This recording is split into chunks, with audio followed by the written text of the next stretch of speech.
Hello दोस्तों, मैं doctor Aamir. इस वीडियो में मैं आपको बनाकर दिखाऊंगा कुर्से शिलाजीत यानी शिलाजीत की गोलियां। दोस्तों, ये नुस्खा एक हकीम साहब का आजमूदा नुस्खा है। उन्होंने ही हमें दिया था। वीर्य विकार और मूत्र विकार दोनों ही के लिए ये बहुत अच्छा है। छोटी उम्र से ही जिन्हें गलत कामों की लत लग जाती है, हस्त मैथुन, गुदा मैथुन या किसी और तरह के अप्राकृतिक मैथुन कर करके जिन्होंने अपने वीर्य का अक्षरण कर लिया है, ऐसे लोगों की इन गलत कामों की वजह से वीर्यवाहिनी शिराएं और मूत्रवाहिनी नाड़ियां दोनों ही कमज़ोर हो जाती हैं। क्योंकि हस्त मैथुन करते समय हाथ की रगड़ बार बार लगने की वजह से वीर्यवाहिनियां और मूत्रवाहिनियां दोनों ही प्रभावित होती हैं। वीर्यवाहिनी शिराएं वीर्य धारण करने में असमर्थ हो जाती हैं। वो वीर्य को संभाल कर नहीं रख सकती, और वैसे भी ऐसे लोगों का वीर्य पहले ही पानी हुआ रहता है, जिस कारण से कई तरह के प्रमेह रोग होते हैं। धात, स्वपनदोष, थकान रहती है और लिंग में तनाव की कमी हो जाती है। मूत्रवाहिनी नाड़ियां भी मूत्र धारण करने यानी मूत्र को रोक कर रखने में असमर्थ होती हैं, इसलिए बार बार पेशाब आता रहता है, जिसे उदक में कहते हैं। इन सभी हालातों में ये गोलियां बहुत अच्छा काम करती हैं। धात, स्वपनदोष को जल्द रोक देती हैं, सभी तरह के प्रमेह आराम हो जाते हैं और बार बार पेशाब आना भी बंद हो जाता है। इसके अलावा ये लिंग में तनाव पैदा करती हैं, शीघ्र पतन को दूर करके टाइमिंग को भी बढ़ा देती हैं। वीर्य कोश और मूत्रपिंड यानी वीर्य की थैली और मसाना दोनों को ये ताकतवर बना देती हैं, जिससे ये सारे रोग जड़ से ठीक हो जाते हैं। तो देखिए दोस्तों, ये है नीली झाई का असली वंशलोचन 10 ग्राम। इलायची हरी सब्ज, हमें 10 ग्राम इसके दाने लेने हैं यानी छोटी इलायची के बीज लेने हैं। हल्दी 10 ग्राम। कुक्कू टांडत्वक भस्म यानी मुर्गी के अंडों के छिलकों की भस्म है ये दोस्तों, ये भी हमें 10 ग्राम लेनी है, और ये देशी मुर्गी के अंडों के छिलके की भस्म है।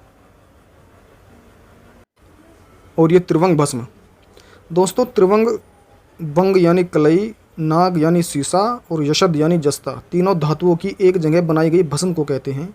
ये बहुत पौष्टिक और वीर्य को गाढ़ा करने वाली होती है, ये भी 10 ग्राम।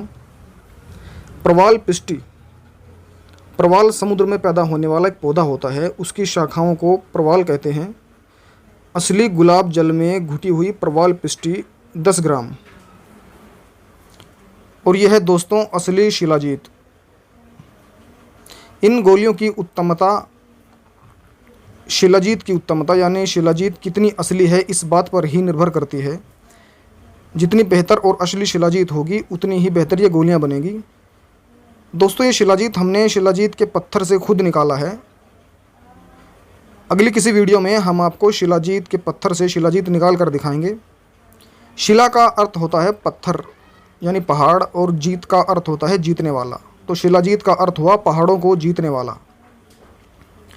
शिलाजीत एक तरह से पहाड़ों का पसीना होता है। तो शिलाजीत के पत्थर के अंदर से निकालना भी एक हिकमत है, जो बहुत एक्सपीरियंस से और गुरुओं की सेवा करने के बाद हासिल होता है। लेकिन मैं किसी वीडियो में आपको शिलाजीत के पत्थर के अंदर से निकाल कर ज़रूर दिखाऊंगा। तो ये शिलाजीत हमने ली है 20 ग्राम। सभी चीज़ें 10-10 ग्राम और शिलाजीत 20 ग्राम।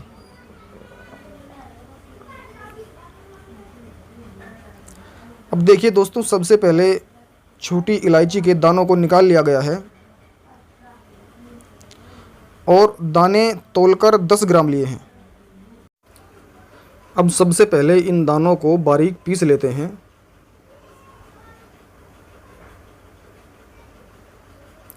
देखिए दोस्तों, इलायची के दानों को किसी कदर बारीक पीस लिया है। अब इससे ज़्यादा बारीक ये खरल में नहीं हो सकते, तो अब इसके साथ हम डाल रहे हैं वंशलोचन। वंशलोचन के साथ मिलाकर पीसने से छोटी इलायची के दाने और वंशलोचन दोनों की बारीक पिष्टी हो जाएगी। तो दोनों की अब साथ मिलाकर घुटाई करनी है कुछ समय के लिए, जब तक ये बारीक ना हो जाए।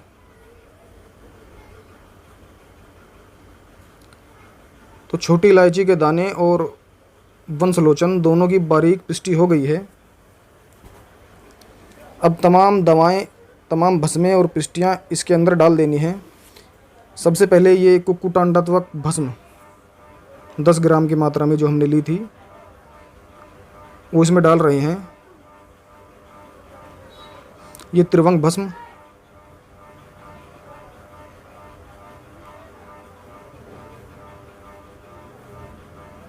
हल्दी,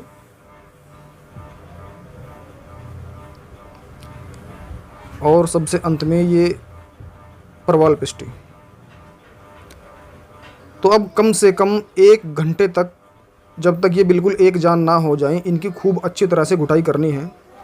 दोस्तों, कई लोग हमसे पूछते हैं कि भस्में हम कहाँ से लें।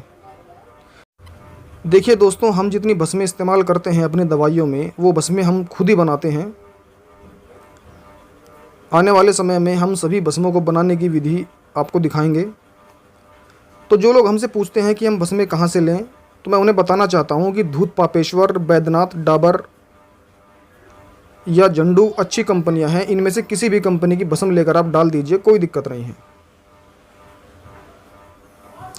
तो ये देखिए दोस्तों, लगभग 1 घंटा घुटाई करने के बाद में सभी औषधियों की खूब बारीक पिष्टी हो गई है। अब फाइनली इसमें डाली जाएगी शिलाजीत।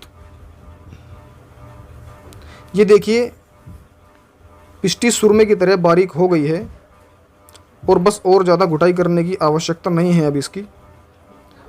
तो अब इसमें शिलाजीत डाल देते हैं। दोस्तों, जो शिलाजीत कटोरी के अंदर लगी रह गई है, उसे गर्म पानी में घोलकर सारी इसी औषधि के अंदर डाल देनी है। शिलाजीत चिपकती बहुत है, तो सारी शिलाजीत इस खरल के अंदर डाल दी गई है। अब इसकी घुटाई करनी है 1 पहर। 1 पहर का मतलब 3 घंटे। 3 घंटे तक खूब बलवान हाथों से इस औषधि की घुटाई करनी है, ताकि सभी दवाइयाँ आपस में अच्छी तरह मिल जाएं, सबके अणु परमाणु एक दूसरे में प्रविष्ट हो जाएं। दोस्तों, मर्दनम गुणवर्धनम ये आयुर्वेद का सिद्धांत है, यानी इस समय जितना ज़्यादा मर्दन होगा, औषधि के गुण उतने ही ज़्यादा बढ़ेंगे, गोलियाँ उतनी ही ज़्यादा इफ़ेक्टिव बनेंगी और ज़्यादा काम करेंगी। तो अभी हमें 3 घंटे तक खूब अच्छी तरह से इसकी घुटाई करनी है। जो वैद्य या हकीम इन गोलियों को बनाएं, या जो आयुर्वेद के जानकार लोग हैं, जो जड़ी बूटियों को जानते हैं और जो इन गोलियों को बना सकते हैं, वो बस इस बात का ध्यान रखें कि यदि औषधि सूख जाए तो इसमें पानी ना डालें। कच्ची हल्दी का रस या पान का रस डालकर इसे तर कर लें, जब तक मसाला गोली बनाने लायक ना हो जाए। तो फाइनली 3 घंटे घुटाई करने के बाद गोलियां बनाकर तैयार कर ली गई हैं। और दोस्तों, इन गोलियों का साइज़ मटर के दाने के आकार का रखा गया है। इसी साइज़ की गोलियां बनानी होती हैं ये। इनके लेने की खुराक है 2 गोली सुबह, 2 गोली शाम, दूध के साथ। जो लोग मर्दाना ताकत, जोश और टाइमिंग के लिए इन गोलियों का सेवन करें, उन्हें 2-2 गोली सुबह शाम गर्म दूध के साथ लेनी चाहिए। और जो लोग प्रमेह, धात, स्वपनदोष, मसाने की कमजोरी के लिए इन गोलियों का इस्तेमाल करें, वो या तो कच्चे दूध से इन्हें लें या गर्म करके ठंडे किए हुए दूध के साथ में इस्तेमाल करें। दोस्तों, हम इन गोलियों को बहुत क्वांटिटी में बनाते हैं, लेकिन यहाँ जिस मिकदार में हमने आपको नुस्खा बताया है और ये जितनी गोलियाँ आप स्क्रीन पर देख रहे हो, ये एक आदमी के लिए 1 महीने की दवा है। तो उम्मीद है दोस्तों आपको ये वीडियो पसंद आई होगी। वीडियो को लाइक, शेयर और चैनल को सब्सक्राइब ज़रूर करें। मिलते हैं आपसे अगली वीडियो में। शुक्रिया।